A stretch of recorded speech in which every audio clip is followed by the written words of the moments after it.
മുൻ മുഖ്യമന്ത്രി വി.എസ്. അച്യുതാനന്ദന്റെ ആരോഗ്യനില ഗുരുതരമായി തുടരുന്നു. വൃക്കകളുടെ പ്രവർത്തനം സാധാരണ നിലയിലാക്കാൻ ഡയാലിസിസ് തുടരുകയാണ്. വി.എസിന്റെ ആരോഗ്യനില മെച്ചപ്പെട്ടു വരുന്നുവെന്നാണ് മകൻ വി.എ. അരുൺകുമാറിന്റെ ഫേസ്ബുക്ക് പോസ്റ്റ്. ഡാൻ, ഇതിപ്പോൾ വി.എസിന്റെ ആരോഗ്യനില മെച്ചപ്പെട്ടു വരുന്നു എന്നുള്ള ഒരു ആശ്വാസ വാർത്ത പങ്കുവെക്കുന്നുണ്ട് ഈ ഘട്ടത്തിൽ മകൻ, അല്ലേ?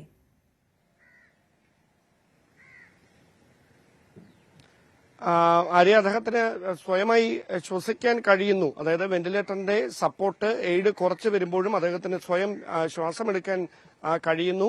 അതോടൊപ്പം തന്നെ അദ്ദേഹത്തിന്റെ ക്രിയാറ്റിൻ ലെവൽ അടക്കം, അതാണ് ഈ ഡയാലിസിസ് മുൻപോട്ട് കൊണ്ടുപോകുന്നതിന് പ്രതിസന്ധിയായി മാറിയ ഈ ചില കാരണങ്ങളൊക്കെ ഉണ്ടായിരുന്നു. അതിലൊക്കെ മാറ്റം വന്നിരിക്കുന്നു എന്നാണ് ഈ അനൌദ്യോഗികമായി നമുക്ക് ആശുപത്രി അധികൃതരുടെ ഭാഗത്തുനിന്ന് ലഭിക്കുന്ന വിവരം.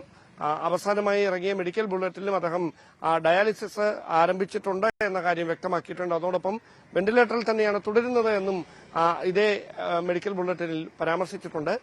പക്ഷേ അദ്ദേഹത്തിന്റെ മകൻ അരുൺകുമാർ കഴിഞ്ഞ ദിവസം സമൂഹ മാധ്യമങ്ങളിൽ പങ്കുവച്ച പോസ്റ്റ് വലിയ തരത്തിൽ പാർട്ടി പ്രവർത്തകർക്കിടയിലും പൊതുസമൂഹത്തിനിടയിലും ചർച്ചയായിരിക്കുകയാണ്. അദ്ദേഹം ഒരു നോർമൽ അവസ്ഥയിലേക്ക് ആരോഗ്യം ഭേദപ്പെട്ടു വരികയാണ് എന്ന സൂചന നൽകിക്കൊണ്ടുള്ള ഫേസ്ബുക്ക് പോസ്റ്റാണ് അരുൺകുമാർ പങ്കുവച്ചിരിക്കുന്നത്. അതുകൊണ്ട് തന്നെ അദ്ദേഹം കൂടുതൽ പ്രതീക്ഷയോടെ തിരികെ വരും, വീട്ടിലേക്ക് കൊണ്ടുപോകാനാകും പിതാവിനെ എന്ന തരത്തിലുള്ള ഒരു പ്രതീക്ഷയാണ് അരുൺകുമാറിന്റെ ഫേസ്ബുക്ക് പോസ്റ്റിലുള്ളത്. ചികിത്സ വിദഗ്ധ ഡോക്ടർമാരുടെ നേതൃത്വത്തിലാണ് പുരോഗമിക്കുന്നത്. അദ്ദേഹത്തിന്റെ ആരോഗ്യസ്ഥിതി വിലയിരുത്തുന്നതിന് വേണ്ടി, അദ്ദേഹത്തിന്റെ ചികിത്സാ സംവിധാനങ്ങളൊക്കെ വിലയിരുത്തുന്നതിന് വേണ്ടി പ്രത്യേക മെഡിക്കൽ ബോർഡ് സർക്കാർ രൂപീകരിച്ചിരുന്നു. അവരുടെ മേൽനോട്ടത്തിലാണ് ഇപ്പോൾ സ്വകാര്യ ആശുപത്രിയിൽ പട്ടത്ത് ചികിത്സയിലുള്ള മുൻ മുഖ്യമന്ത്രി കൂടിയായ വി.എസ്. അച്യുതാനന്ദന്റെ ചികിത്സ പുരോഗമിച്ചുകൊണ്ടിരിക്കുന്നത്.